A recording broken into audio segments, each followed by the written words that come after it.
আল্লাহু আকবার, আল্লাহু আকবার, আল্লাহু আকবার, আল্লাহু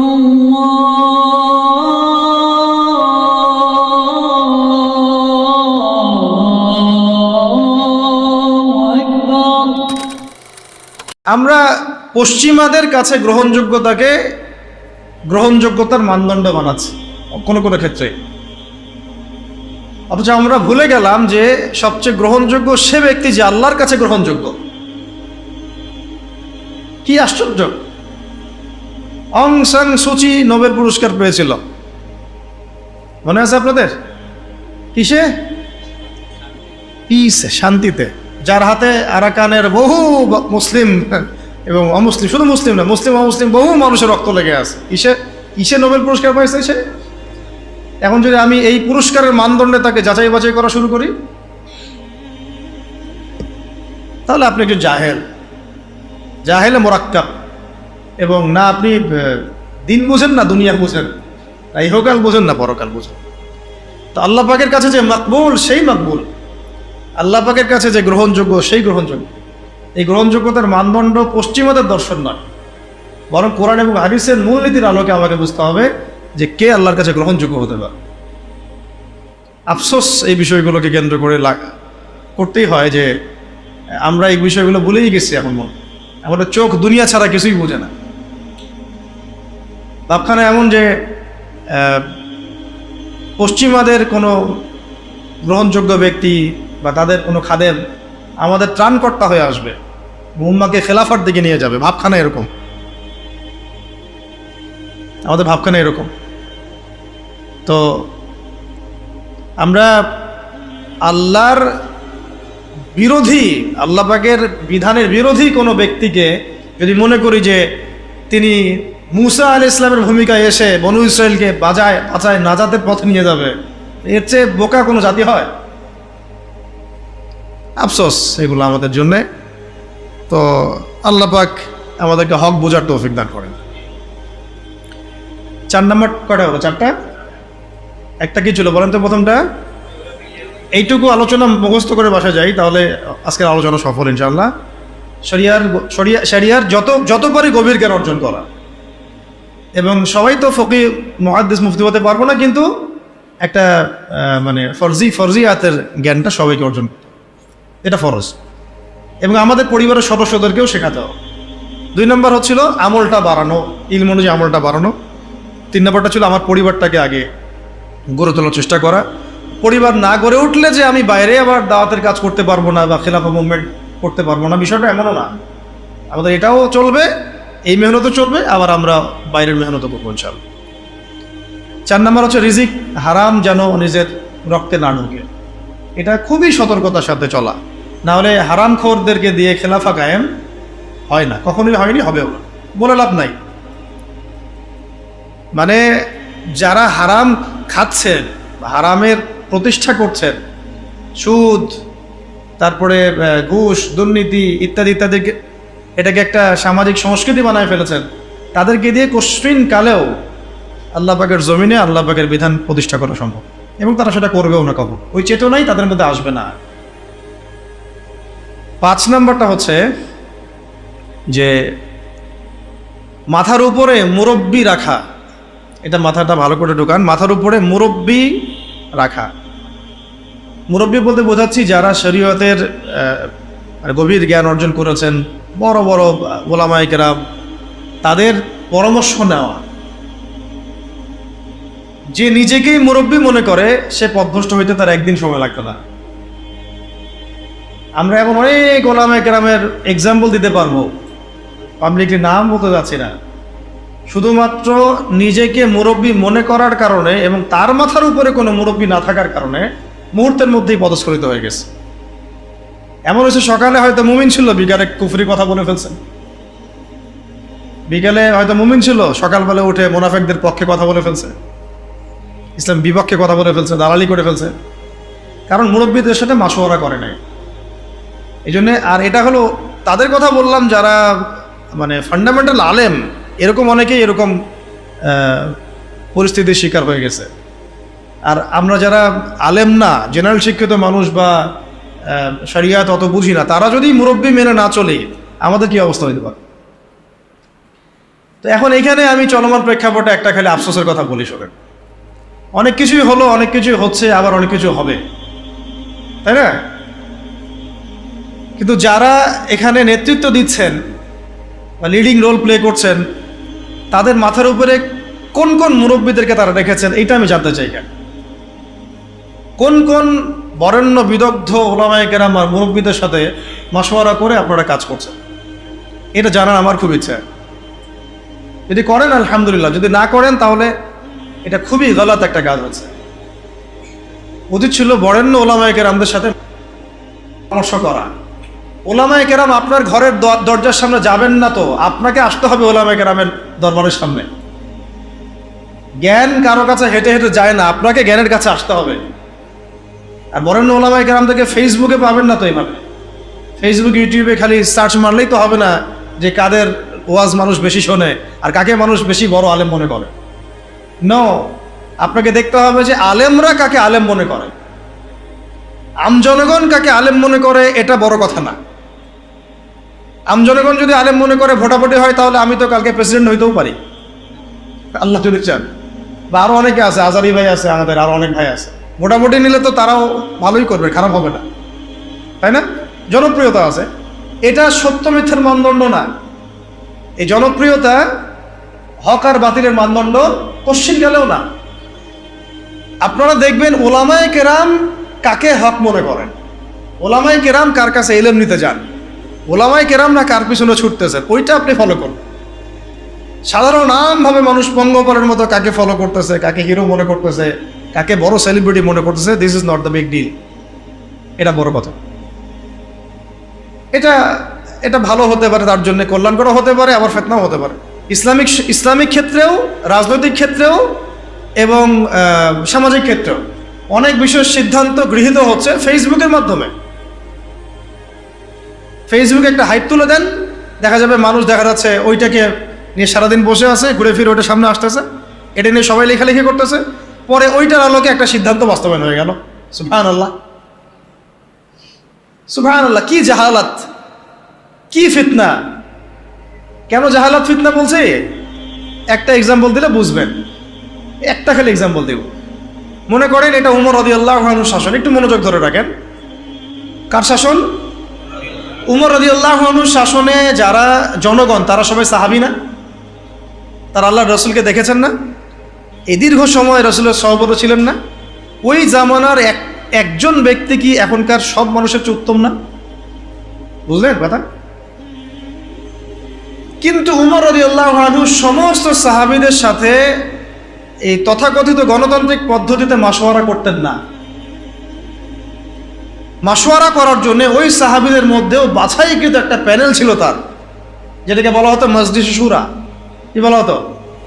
মজলিসে শুরা। তার মধ্যে বড় বড় বরেণ্য সাহাবী ছিলেন। আলী রাদিয়াল্লাহু আনহু ছিলেন, উসমান রাদিয়াল্লাহু আনহু ছিলেন, তালহা রাদিয়াল্লাহু আনহু ছিলেন, আব্দুর রহমান বিন আউফ ছিলেন রাদিয়াল্লাহু আনহু, আর কে জুবাইর ইবনে আওয়াম রাদিয়াল্লাহু আনহু ছিলেন। এরকম প্রায় 10 জন 15 জন সাহাবীর একটা প্যানেল ছিল। দেখেন, সাহাবীদের যুগেও তিনি বাছাইকৃত মানুষদের সাথে মাশওয়ারা করে সিদ্ধান্ত নিতেন। আমি কি পয়েন্ট বোঝাতে পারছি? সাহাবীদের যুগেও তিনি বাছাইকৃত সাহাবীদের সাথে মাশওয়ারা করে সিদ্ধান্ত নিয়ে রাষ্ট্র পরিচালনা করতেন। আর আমরা ফেসবুকের হাইপ থেকে সিদ্ধান্ত নেই। ফেসবুকে কাকে মানুষ হিরো মনে করছে, কাকে কার ভিউজ বেশি, কার ফলোয়ার্স বেশি, কে কোন হাইপে চলছে ইত্যাদি। আউযুবিল্লাহি মিন যালিক। এই হাইপের খপ্পরে পড়লে সবসময় সিদ্ধান্ত সঠিক হবে না, বেশিরভাগ ক্ষেত্রে ভুলও হইতে পারে। অমুক ইসলামিক সংগঠনের আমির কে হবে, এটার ফয়সালা হচ্ছে ফেসবুকে। আর ফেসবুক তো ইউজ করতেছে সবাই, মানুষ, জিন, ইনসান, গরু, ছাগল, হাঁস, মুরগি সবগুলো। যেদিন বুঝে না যে আলেম না, যে কোরআন পড়তে পারে, যে পারে না, সবাই ইউজ করতেছে, সবাই মতামত দিচ্ছে। আর সবার মতামত সামনে যখন আসতেছে একটা বিশৃঙ্খল অবস্থা। একটা এক্সাম্পল দিলাম, উমর রাদিয়াল্লাহু আনহু সমস্ত সাহাবীদের মধ্যে থেকে বাছাইকৃত সাহাবীদেরকে নিয়ে মজলিসে শুরার মধ্য দিয়ে সিদ্ধান্ত নিয়ে রাষ্ট্র চালিয়েছেন বলেই তো ওই যুগটাকে বলি আমরা সোনালী যুগ। ওই জামানায় যদি ফেসবুক থাকতো তাহলে অবস্থা খারাপ ছিল। সলফে সালেহিনের যুগে এই ফিতনাটা আসে নাই বলে তাদের তাদের চরিত্র আল্লাহ পাক হেফাজত করেছেন। এখনকার যুগে যদি আবু হানিফা রাহিমাহুল্লাহ বয়ান করা শুরু করেন, তার বয়ানের যে কত ভুল মানুষ ধরা শুরু করবে আল্লাহ ভালো জানেন ফেসবুকে। যাই হোক, ওইটা আলাদা ইস্যু, আমি ওইদিকে আর গভীর করছি না। আমি বলতে চাচ্ছিলাম যে মাথার উপরে কি রাখা ভাই, বরেণ্য ওলামায়ে কেরামদের মুরব্বীদের একটা প্যানেল রাখা, অন্তত 5 জন 10 জন যতজন পারেন আপনি, অন্তত একজন বলবো আমি, অন্তত কয়জন, অন্তত একজন আপনার শায়েখ থাকা উচিত, মুহাক্কিক হকপন্থী আলেম শায়েখ থাকা উচিত। এবং তাদেরকে আপনি ফেসবুকে খুঁজে পাবেন জরুরি না, কারণ বরেণ্য ওলামায়ে কেরামদের আমি দেখেছি তাদের 99%ই ফেসবুক ইউজ করে না। তার মানে কি বাংলাদেশে কোনো আলেম নাই? ফেসবুকে ঢুকলে তো আপনি যাদেরকে দেখছেন এরা বাদ দিয়ে কি বাংলাদেশে কোনো আলেম নাই? মুহাক্কিক ওলামায়ে কেরাম যারা যারা আল্লাহর ওলি টাইপের মানুষ, তাদের কারোরই ফেসবুক অ্যাকাউন্ট নাই। আমি কারো ফেসবুক অ্যাকাউন্ট দেখিনি তাদের। তাহলে আমরা কিসের মানদণ্ডে কি ফয়সালা করতেছি আসলে? এখন এই মানুষগুলো কি আমার দরজায় হেঁটে হেঁটে আসবেন, না আমাদেরকে তাদের কাছে যেতে হবে? তো কই আমরা জাতিগত সিদ্ধান্ত নেওয়ার সময় কই গেলাম, কই যাচ্ছি, কোথায়? বরং খোঁজারও তো চেষ্টা করছেন। আমাকে বলেন, একটা দলিল দেই। ওই যে মূসা আলাইহিস সালাম যখন জানলেন যে তার চেয়ে একজন জ্ঞানী মানুষ আছে, মনে আছে? আল্লাহ পাক তাকে জানালেন যে তুমি সবচেয়ে জ্ঞানী মানুষ নও পৃথিবীতে, তোমার চেয়েও একজন জ্ঞানী মানুষ আছে, তার নাম খিদির। তার নাম কি? খিজির আলাইহিস সালাম। তো মূসা আলাইহিস সালাম কি বললেন যে তাকে আমার কাছে আল্লাহ পাঠায় দেন, তো আমি তার কাছ থেকে মশওয়ারা নেই, পরামর্শ নেই, বরং বললেন যে আল্লাহ ওয়াইজ ক্বালা মূসা লিফাতাহু লা আবরাহু হাত্তা আবলুগা মাজমাআল বাহরাইন আও আমদিয়া হুকুবা। সুবহানাল্লাহ, কি চমৎকার আয়াত, কি চমৎকার আয়াত! আমি বুঝাতে পারবো না আয়াতের ব্যাখ্যাটা আপনাদেরকে। যখন মূসা আলাইহিস সালাম জানলেন যে তার চেয়েও একজন জ্ঞানী মানুষ, মুহাক্কিক একজন মানুষ আছেন, আল্লাহর ওলি আছেন, হ্যাঁ, তখন তিনি বললেন ওয়াইজ ক্বালা মূসা বলল লিফাতাহু, তার সাথে একজন যুবক ছেলে ছিলেন, ইউশা বিন নুন। তো তাকে বললেন যে লা আবরাহু, আমরা ক্লান্ত হব না, ক্ষান্ত হব না, হাত্তা আবলুগা মাজমাআল বাহরাইন, যতক্ষণ আমরা 2 সাগরের মিলনস্থলে পৌঁছাচ্ছি, আও আমদিয়া হুকুবা, না পৌঁছাতে যদি যুগ যুগ লেগে যায় আমি হাঁটবো, তবু আমি তাকে চাই। সুবহানাল্লাহ, সুবহানাল্লাহ। আল্লাহ পাক বলেছিলেন যে তাকে পাবা 2 সাগরের মিলনস্থলে। কোথায় পাবা? 2 সাগরের মিলনস্থলে, মাজমাউল বাহরাইন। মূসা আলাইহিস সালাম বলেন যুগ যুগ যদি হাঁটতেও হয়, হুকুবা শব্দ শোনেন নাই? 80 হুকবা জাহান্নামে থাকতে হবে নামাজ না পড়লে। হুকবা মানে একটা লম্বা সময় বোঝানো হয়। প্রয়োজনে আমি যুগ যুগ চলতে থাকবো, তবুও ওই মানুষের সহবত আমি চাই, ক্ষান্ত আমি হব না। সাথে নিলেন একজনকে, চলো। এই যে হাঁটা শুরু করলেন, চলতে চলতে চলতে চলতে কত বছর হাঁটতে হয়েছে আল্লাহ ভালো জানে। ওই সময় তো আর ফ্লাইট ছিল না যে একেবারে ল্যান্ড করে ফেললাম। হ্যাঁ, তো এখানে দেখেন একটা বিষয় খেয়াল করেন যে জ্ঞানের কাছে যেতে হয়েছে, জ্ঞান হেঁটে হেঁটে তার কাছে আসে নাই।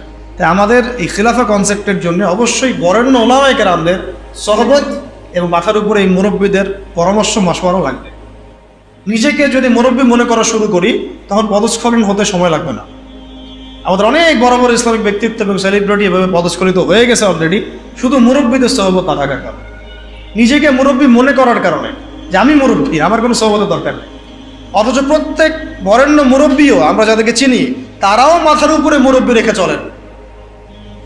সুবহানাল্লাহ, তাদেরও মুরব্বী আছে। এটা একটা সিলসিলা, সিনাই এটা চলে আসতেছে একদম সাহাবীদের যুগ থেকে, রাসূলের যুগ থেকে। তাই 5 নম্বর পয়েন্টটা হচ্ছে আমাদেরকে কি করতে হবে ভাই? ওলামায়ে কেরামের সহবত লাগবে এবং মাথার উপর মুরব্বী রাখতে হবে। কমপক্ষে কয়জন? কমপক্ষে একজনের। এটা আপনি সিলেক্ট করবেন কিভাবে? ফেসবুক থেকে দেখবেন ওলামায়ে কেরামগণ কাকে বড় মুহাক্কিক আলেম মনে করেন, এইভাবে সিলেক্ট করবেন না, খুঁজে বের করবেন। এবং তাদের সংখ্যা 1 জন হতে পারে, 10 জন হতে পারে, 100 জন হতে পারে। আমাদের মশওয়ারার এই সুন্নতটাকে চালু করতে হবে। কয়টা হলো? 5টা। আচ্ছা, 6 নম্বরটা হচ্ছে যে আমাদের সবাইকে সিরাতুন নবী সাল্লাল্লাহু আলাইহি ওয়াসাল্লাম পড়তে হবে। কি পড়তে হবে ভাই? এক ভাই বলেছিলেন ওই কথাটা মাঝখানে, যে খেলাফা প্রতিষ্ঠা করা কি একটা ইবাদত নাকি দুনিয়াবি কাজ? বলেন তো, বলেন। আর ইবাদত যদি হয় তাহলে এর তরিকা কার কাছ থেকে নিতে হবে? রাসূলুল্লাহ সাল্লাল্লাহু আলাইহি ওয়াসাল্লামের সুন্নাত থেকে, সিরাত থেকে। তাহলে আমরা যদি সিরাতের চর্চা না করি, সিরাত না পড়ি, না বুঝি, তাহলে আমরা এই খিলাফা প্রতিষ্ঠার পথে গেলেও ভুল করে ফেলতে পারি। নবীর তরিকা বাদ দিয়ে অন্য তরিকা কি আমল কবুল হবে? মনে হয় আপনাদের সাফল্য আসবে না। আচ্ছা, এটা মাথায় রাখেন। আচ্ছা, 7 নম্বর হচ্ছে, এটাও বলেছেন এক ভাই, যে আমাদের সবাইকে ঐক্যবদ্ধভাবে সিদ্ধান্ত নিয়ে একজনকে আমির নিযুক্ত করতে হবে। কি করতে হবে? আমির তো নিজে বলবে না যে ভাই আমি আমির, আসো তোমরা আমার দলে, সে বলবে? যারা বুঝবান তাদের উচিত হবে উদ্যোগ নিয়ে খিলাফা প্রতিষ্ঠার সংগ্রাম এবং এই মুভমেন্টে কোনো একজন ভাইকে বা কোনো একজন আলেমকে, কোনো একজন বরেণ্য ব্যক্তিত্বকে আমির হিসেবে নির্ধারণ করা। এই কাজটা কাদের দায়িত্ব? তাহলে এটা আপনাদের দায়িত্ব। ওলামা একরামদের সাথে বসা, তাদের সাথে মশওয়ারা করা, কাকে করা যায় এটা নিয়ে একটা মুভমেন্ট করা, এটা আপনাদের দায়িত্ব। নেতা ছাড়া কোনো যুদ্ধ হয়? নেতা ছাড়া কোনো মুভমেন্ট হয়?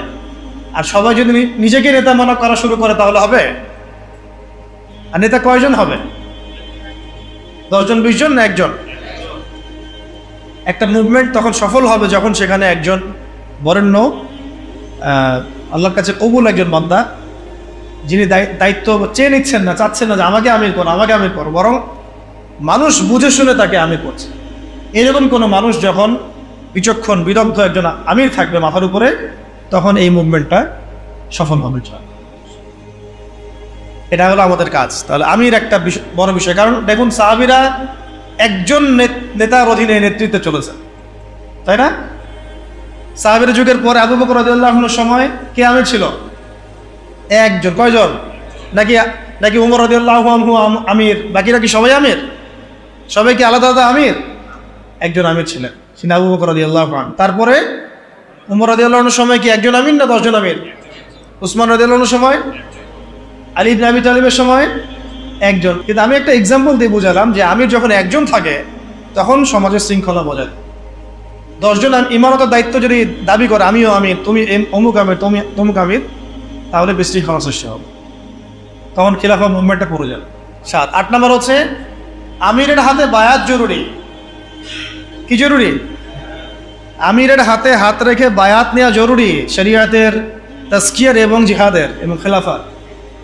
বায়াতবিহীন কোনো ইমারত দাঁড়াতে পারবে না। কেন? কারণ আমরা যখন বরেণ্য ওস্তাদদের কাছে, মুরব্বীদের কাছে বায়াত করি, তখন কোনো ব্যবসা শুরু করার আগেও তার সাথে পরামর্শ করি যে আমি এটা করতে যাচ্ছি, ওস্তাদ কেমন হবে, ভালো নাম, বা আমি এটা শুরু করতে যাচ্ছি, আপনার মশওয়ারা যাচ্ছি, এই পরিস্থিতিতে আমাদের কি করা উচিত, একটু মশওয়ারা যাচ্ছি। প্রত্যেকটা বিষয় তখন সে আমিরের উপর আমরা মশওয়ারা করেছিলেন। আর যখন আপনি বায়াতবিহীন, তখন আপনি যা ইচ্ছা তাই করতে পারেন, কারণ আপনি তো আনুগত্য করেননি আমার, বা আপনি তো সেই আমিরের আনুগত্য করেননি। তার কাছে আল্লাহ পাককে সাক্ষী রেখে তো আপনি তার হাতে হাত রেখে প্রতিশ্রুতি দেন নাই যে আমি আপনাদের সাথে আছি, আল্লাহর জন্য আমি আপনার এই মুভমেন্টে আছি এবং ইনশাআল্লাহ আমি এর জন্য আমার জানমাল ব্যয় করবো। আপনি তো কোনো প্রতিশ্রুতিই দেন নাই, তাহলে আপনার দ্বারা গাদ্দারি হবে না, এর কোনো নিশ্চয়তা আছে? কোনো নিশ্চয়তা আছে? এই সুন্নত উঠে গেছে সমাজ থেকে। এটা শুধু এক শ্রেণীর, আমরা ওই যে পীর মুরিদি সিলসিলার মধ্যে রেখে দিয়েছি। এটা যে রাষ্ট্রীয়ভাবেও প্রযোজ্য ছিল, একটা আন্দোলনের ক্ষেত্রে প্রযোজ্য ছিল, একটা মুভমেন্টের ক্ষেত্রে প্রযোজ্য ছিল, জিহাদের ক্ষেত্রে প্রযোজ্য ছিল, এটা আমরা ভুলে গেছি। সাহাবীদের শোনেন, কোন সাহাবী নবীর কাছে বায়াত না করে মুসলিমই হতে পারে আর নাই। যেই মুসলিম হয়েছেন হাতে হাত রেখে বায়াত করেছেন, করেন নাই ইসলামে বায়াত। তারপরে যখনই নবী সাল্লাল্লাহু আলাইহি ওয়াসাল্লাম কাউকে কোনো সারিয়া অভিযানে পাঠিয়েছেন বা কোনো গাজওয়ায় পাঠিয়েছেন বা উনি নিজেও গিয়েছেন, তখন সবার আগে জিহাদের বায়াত হয়েছে। এমনকি ওই হুদায়বিয়ার সন্ধির সময়ও যখন খবর ছড়িয়ে পড়লো ওসমান রাদিয়াল্লাহু আনহুকে হত্যা করা হয়েছে, ওইখানেও ওই গাছের নিচে বায়াত হয়েছে যে আমাদের হাতে অস্ত্র নাই, তাতে কি তবু ওসমানকে ছাড়াই নিয়ে আসবো, না হলে যুদ্ধ হবে। বায়াতবিহীন কোনো জিহাদ হয় না, মনে রাখবেন। বায়াতবিহীন কি হয় না? একা একা আপনি কিছুই করতে পারবেন না। একটা জামাআ, ইমারা, আমির, সামউ ওয়া তাআ এবং বায়আ ছাড়া মুভমেন্টগুলো হয় না। এই জন্যই ওই পর্যায়ে পর্যন্ত যেতে পারছি না আমরা। আর যারা দেখেন ওই পশ্চিমা শক্তির মোরল নাম না হয় নাই বললাম, ওই রাষ্ট্রের নামও নিতে ইচ্ছা করে না আমার। তাদেরকে যে পিটিএ বের করছে খোরাসান থেকে, 20 বছর ধরে মাইট দিছে, তাদের মধ্যে এই সুন্নতগুলো ছিল। আমির ছিলেন, ইমারা ছিল, জামা ছিল, ঐক্য ছিল, বায়াত ছিল। এইটা আমাদের মধ্যে উঠে গেছে, এটা জরুরি। বায়াত কটা হতো? ওটা আমির লাগবে, বায়াত লাগবে এবং অনুসারী লাগবে। 9 নম্বর কি লাগবে? অনুসারী লাগবে। অনুসারীদের কর্তব্য হচ্ছে সামি'না আতা'না, সামি'না আতা'না, শুনলাম মানলাম, শুনলাম মানলাম। হ্যাঁ, যদি আমিরের মধ্যে এমন কিছু দেখা যায় যে সে সরাসরি কোরআন সুন্নাহর বিরোধী কোনো কাজ করছে, তখন আপনার ওই কথার উপর কোনো ইয়া নাই, আপনাকে শুনতে হবে না, মানতে হবে না।